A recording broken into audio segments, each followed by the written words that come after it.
que Deus dá as graças para que a gente faça, mas a gente precisa colaborar com a graça, né? Não é só sentar e esperar. O darwinismo, ele foi por muito tempo, cara, o processo, né, de evolução, né, que não é evolução mais.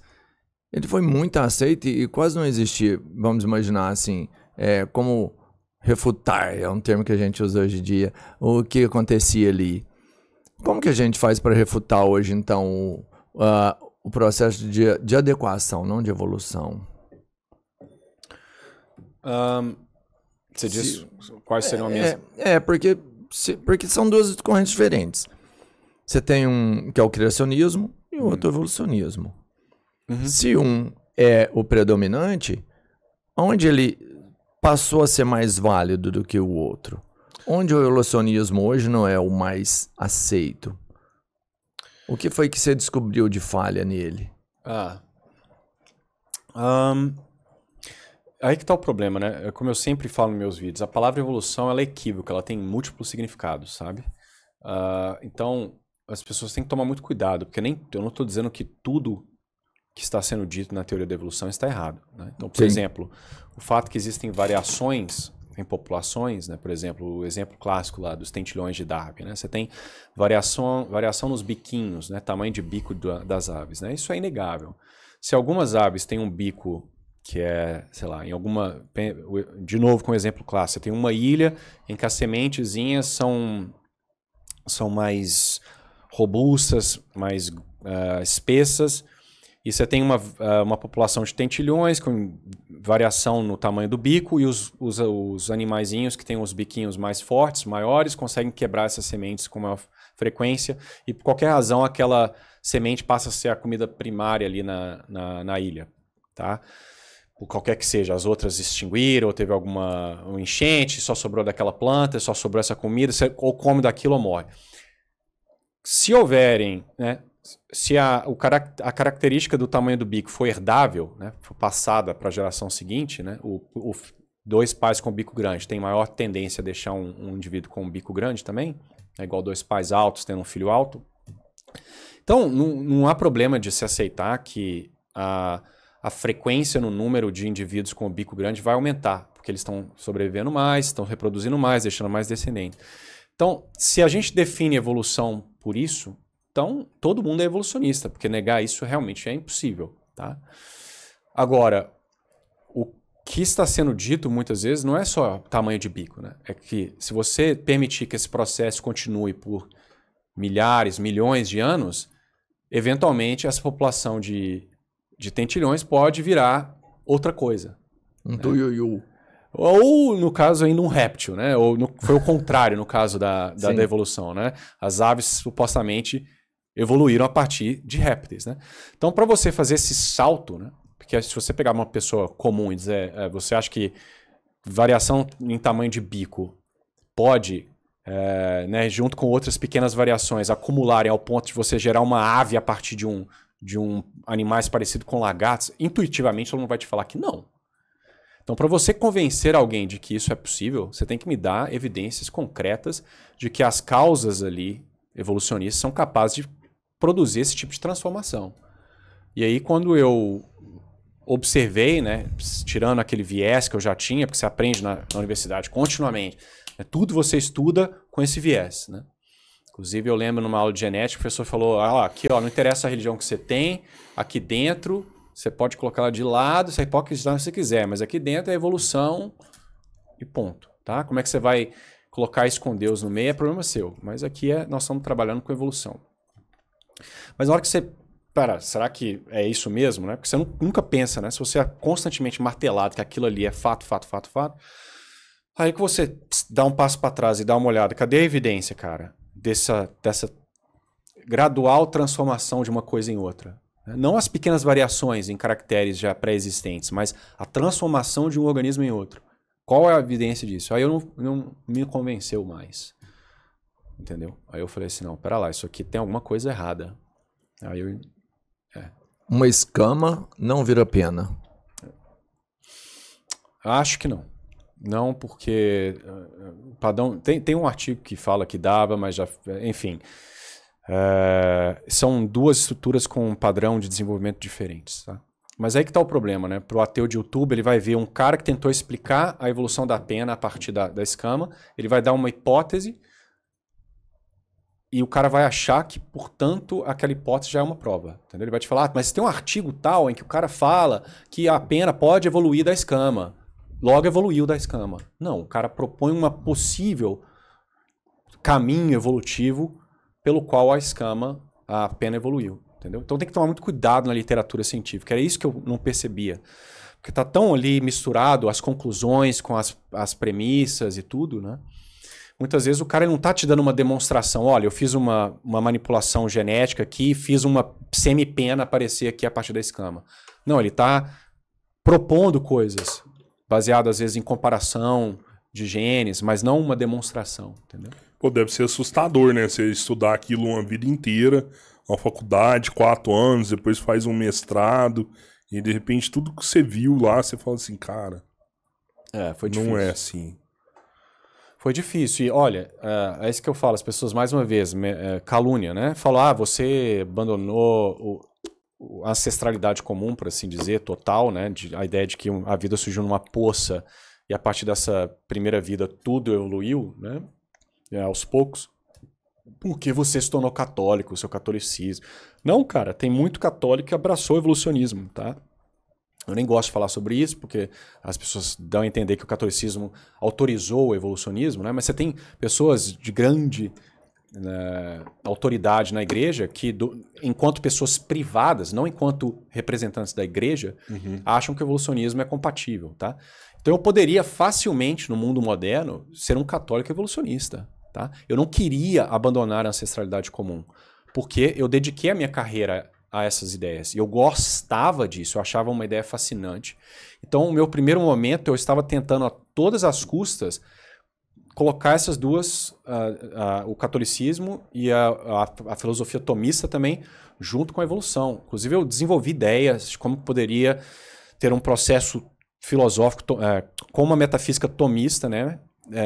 Ter um processo evolutivo. Eu cheguei a ideias de, às vezes Deus colocou a potencialidade de todos os organismos poderem surgir a partir daquela primeira vida e a coisa vai desabrochando ao longo do tempo, que é uma ideia muito popular entre o pessoal evolucionista teísta, tá? Então a ideia é que Deus já coloca ali, ou ele coloca as leis naturais de certa forma para que esse processo evolucionista ele proceda de certa forma, não guiado, mas ordenado de alguma forma.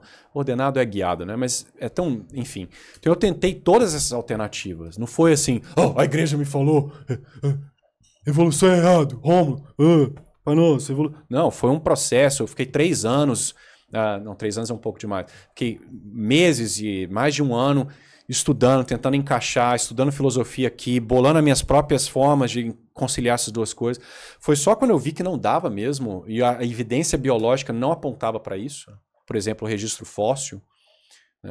Fala-se que o registro fóssil dá suporte à evolução. Você vê o registro fóssil, tem grupos inteiros aparecendo no registro. Né? Pum, pum. E a fauna anterior, ela não tem nada a ver com a fauna seguinte. Né? Então você vai vendo, pera lá, onde que estão as evidências científicas? E se não há evidência científica dessa ancestralidade comum, total, então eu não preciso nem tentar conciliar as duas coisas. Na própria ciência você pode parar ali, tá? Então foi um processo, não foi...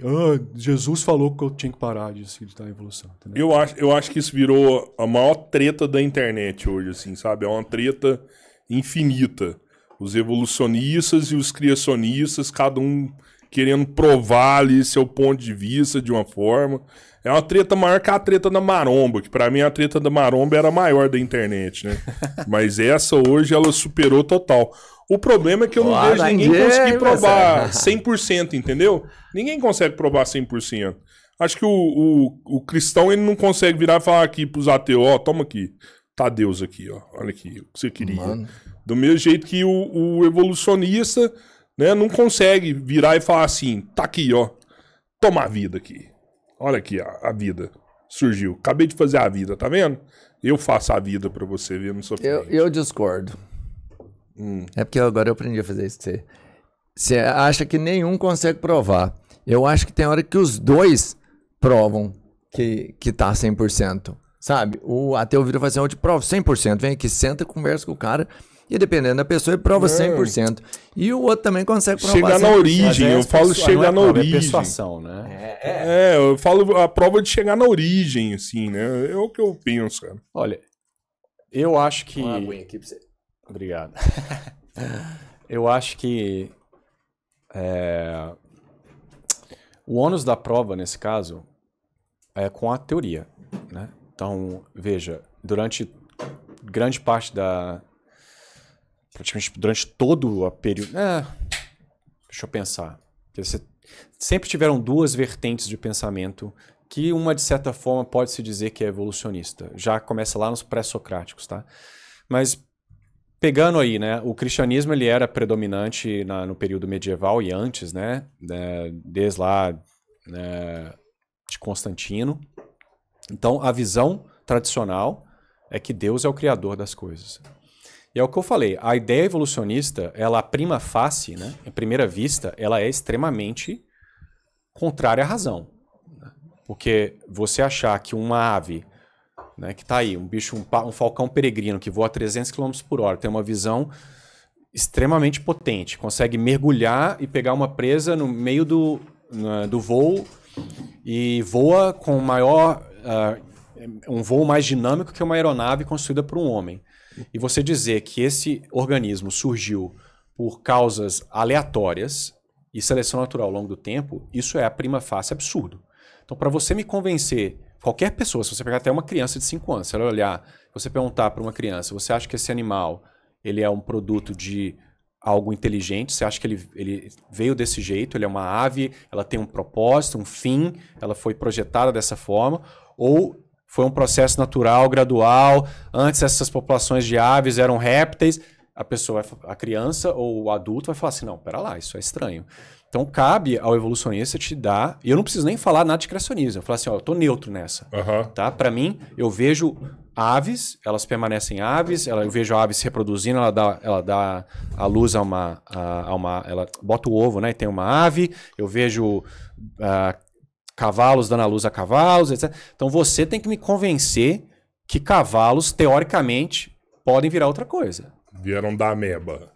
Da ameba. Não é você não é bem que tem ameba, que provar né? nada. Então eu não tenho que provar nada.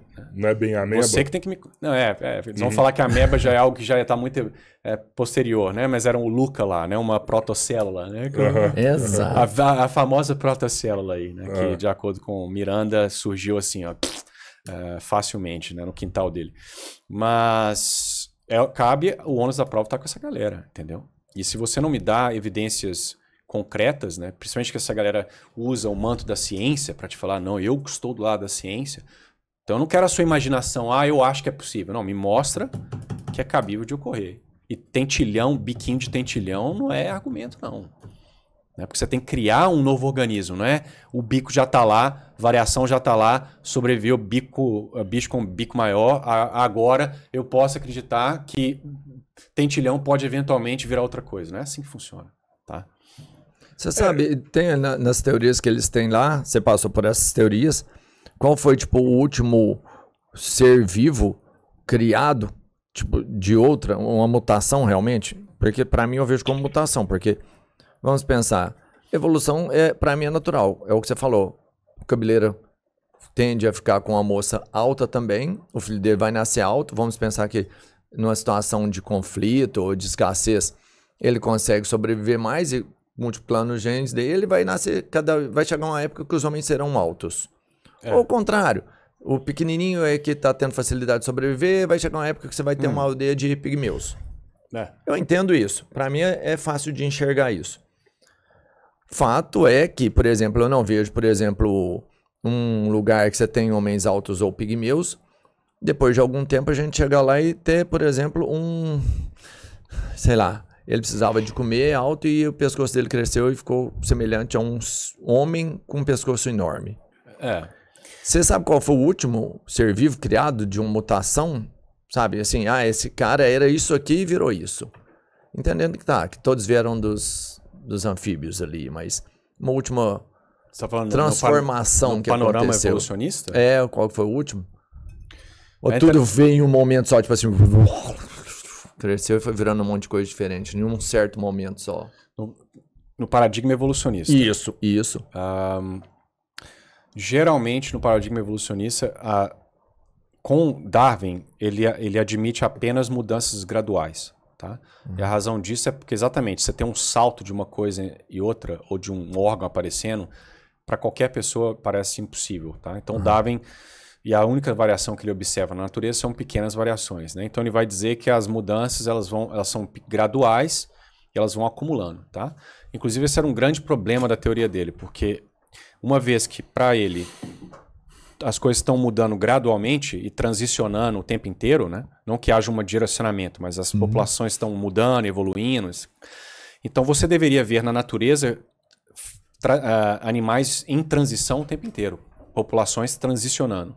E o registro fóssil deveria ter vários, né? Deveria ter fósseis de criaturas sempre intermediárias de outra coisa, porque você está sempre mudando devagar.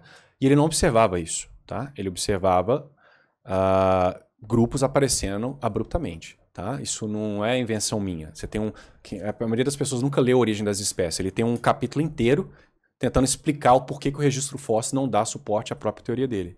Ele chama o aparecimento das angiospermas, que são as plantas com flores, né? Árvores, etc. Algo que tem flores, etc. Ele chama de um mistério abominável, porque elas aparecem assim no Cretáceo, pum, e não tem nada que parece com flor antes, sabe? As flores simplesmente aparecem já com os polinizadores juntos, entendeu? Então, assim, mas por causa dessas explosões, por assim dizer, que não só é aquela do Cambriano que todo mundo ouve falar, até a fauna anterior, a do Cambriano também aparece, a Ediacara aparece de forma explosiva. A narrativa evolucionista geralmente é que tem períodos de evolução gradual, algum tipo de extinção muito grande. Aí eles vão dizer, agora tem nichos mais vagos, né? Por exemplo, você extingue os animais terrestres, agora tem um bando de locais vazios para serem explorados. Aí o processo evolucionista vai mais rápido. Né? Essa seria uma das explicações do porquê teriam booms de explosão de diversificação. Porque estavam explorando os ambientes novos. Mas veja que isso é uma baboseira, porque você tá... Só porque tem ambiente novo disponível, não quer... o processo evolucionista ele não é determinístico, ele não é direcionado. Não é porque agora tem um nicho que a evolução vai proceder de forma a preencher aquele nicho, porque ela depende do acaso, da mutação, entendeu? Pode ser que nunca preencha aquele nicho. Agora, é engraçado porque, respondendo a sua pergunta, depois de dar essa desviada, o último organismo, tirando essas variações assim pequenas de populações, o último organismo que aparece no registro fóssil, que é novo, diferente, são os homens. Tá? Então, isso eu acho interessante porque bate exatamente com o Gênesis. Tá? Porque, de acordo com o Gênesis, né, você tem a criação não é simultânea de todas as coisas de uma vez só. Você tem os dias. Né? Alguns vão, como o professor Ebelin, vão aceitar 24 horas, né? um criacionismo terra jovem. Outros vão dizer que são épocas ou períodos longos.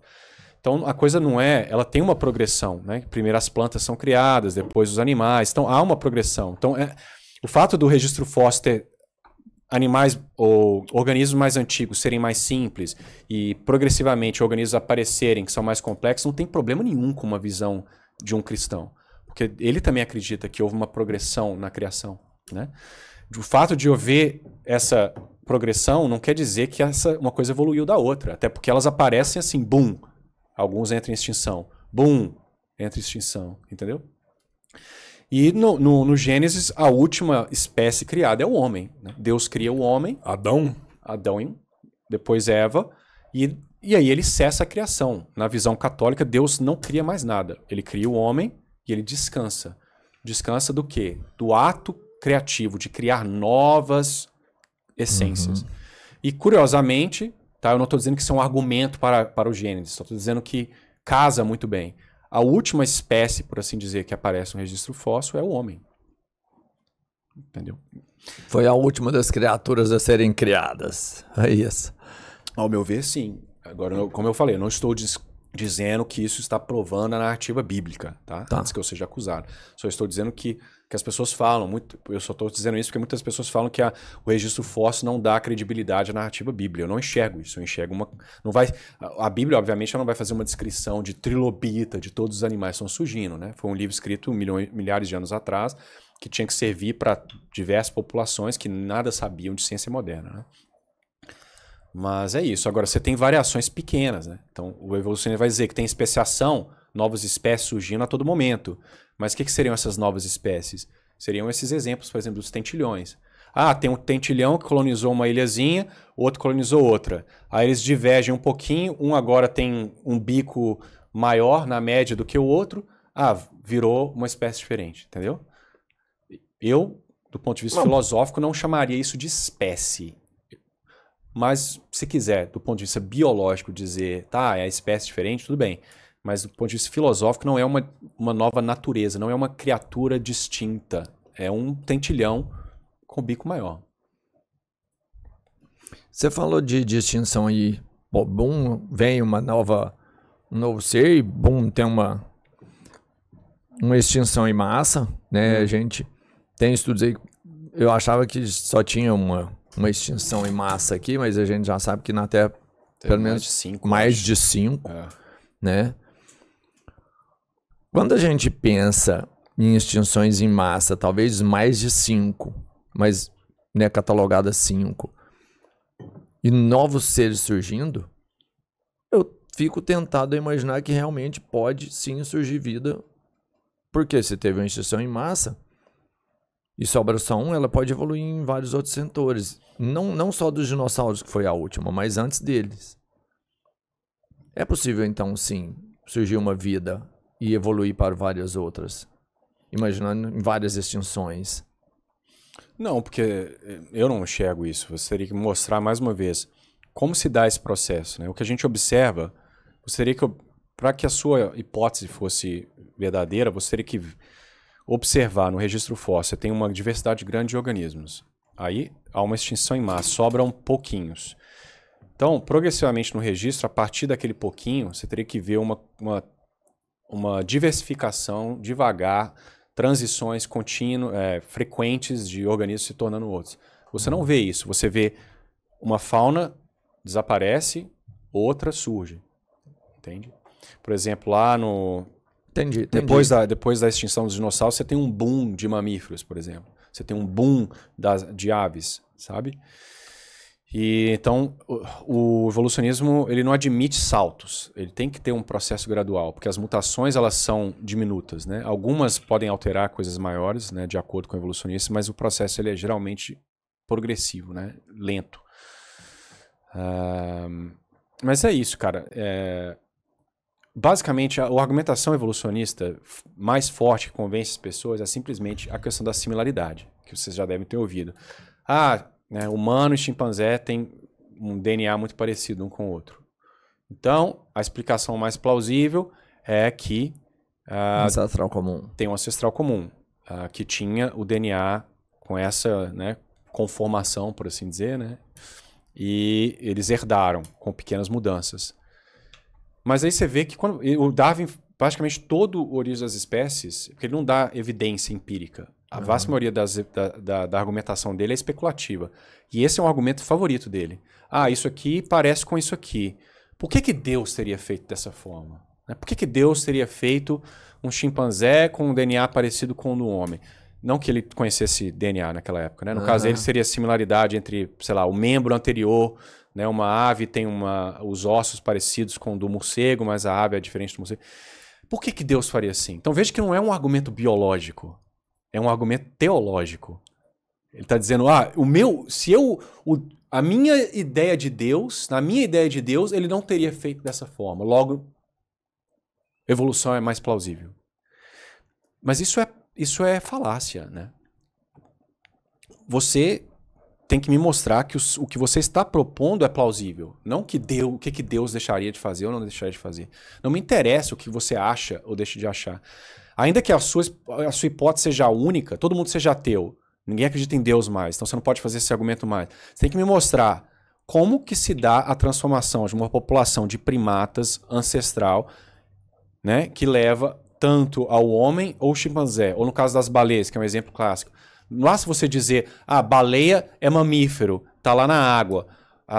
Ele parece mais com um humano do que com um peixe que vive na água. Por quê? Por que Deus teria feito dessa forma? Não, você tem que me mostrar como é que a baleia, do ponto de vista naturalista, evoluiu a partir de um animal terrestre. Me dá a causa, não é ficar especulando, é parecido, logo é a melhor explicação. Você tem que me mostrar cientificamente que é possível.